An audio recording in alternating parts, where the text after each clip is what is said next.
Spicy orange chicken at yang chow fried rice ang banat ko ngayong gabi mga tol. At wala munang tagay session si Tito Otits. Kaya wag na natin patagalin tong masarap na trip na to. Simulan ko na sa pagsisibak ng bawang, sibuyas, luya, siling berde. Magpukpok at magtali na rin tayo ng tanglad. Sunod na din natin tong carrot, siniwa ko lang ng padays yan. Tas tong kangkong sinunod ko na din par, tas set aside. Dito naman tayo sa 3 pirasong orange, siniwa ko lang sa gitna yan. Tas rekta piga dito sa mangkok. Tas set aside muna natin yan, palit natin tong food processor. Lagay natin tong sili at mantika, sabay grind.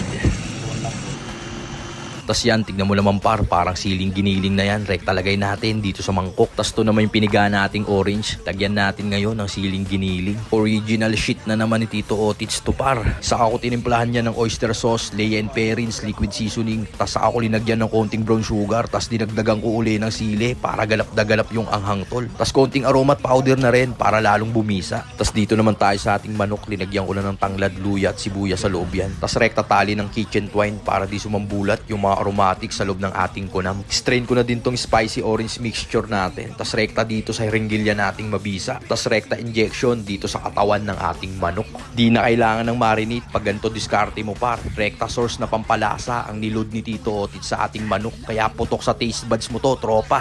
Saka ko linagyan ng pamintang powder at asin. Ikalat lang natin ng ganyan. Saka ko pinahira ng siling giniling. Talaga namang mauulol ka pag natikman mo tong spicy orange chicken ni Tito Otits par. Tas dito sa kabila, same shit lang din ang ginawa natin dyan. Tas salang na natin dito sa isa sa mga OG ko na air fryer. Sinet ko ng 180 degrees yan sa 15 minutes. Tas buksan natin, pahiran natin ng chili orange mixture itong manok. Tas salang uli natin, after 15 minutes, pahiran uli natin ng mixture. Tas dito naman sa kabilang side ng manok, same shit lang din yan. Tas salang uli natin ng 15 minutes, tas pahiran uli natin ng chili orange mixture. At habang nakasalang yan, ednis muna tayo ng kalan. Tas salang ko na tong beaten egg natin. Konting halo lang yan, tas set aside. Sunod naman natin tong ground beef. Nilagyan ko lang ng konting mantika yan, sabay halo. Tas timplahan natin ng oyster, Lea and Perrins at black pepper. Tas sinalo natin hanggang sa tuluyan siya nagmantika.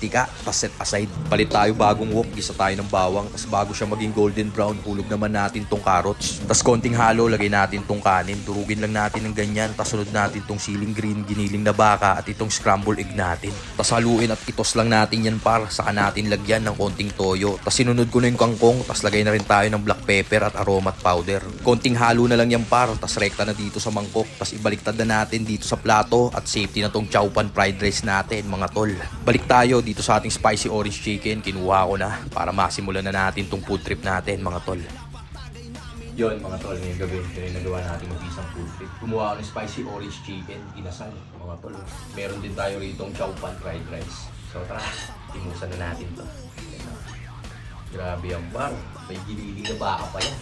Dito naman tayo sa manok oh. Isang oras linuto yan par. Grabe mga tol oh, may hiwalay ng laman oh.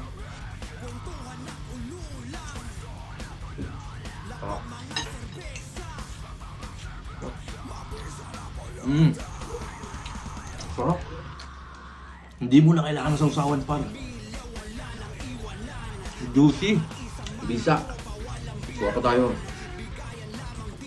Ito naman oh. Pakpak mga tol. Grabe ito lang sarap. Balot natin dito sa lettuce para medyo healthy.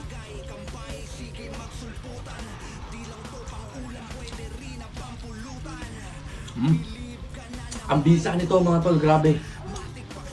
Ang sarap.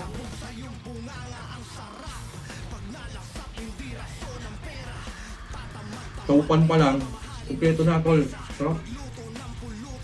Medyo maanghang. Breast part mga tol oh. May itsura niyang par. Tangina may bomba sa loob yan. Pasok na pasok din. Ito mo naman par kung gaano ka-juicy yan oh. Ito na par, silibak-sibak ko na para hindi na ako mahirapan. Ito mo naman kung gaano kasagad yan boss. Tara, kain tayo.